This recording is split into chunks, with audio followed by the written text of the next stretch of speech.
मित्रांनो, एकेकाळी भारतीय जनता पक्षाचे फक्त 2च खासदार निवडून आलेले होते.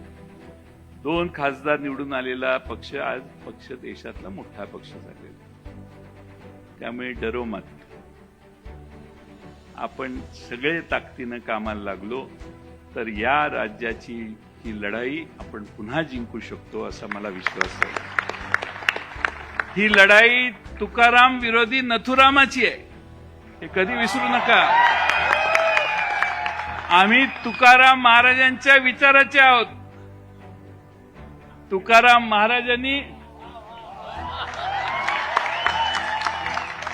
महाराजांनी जितेंद्र आव्हाड आम्हाला सांगितलेलं आहे की भले तर देऊ कासेची लंगोटी, नाठाळ्याच्या माथी हाणू काठी.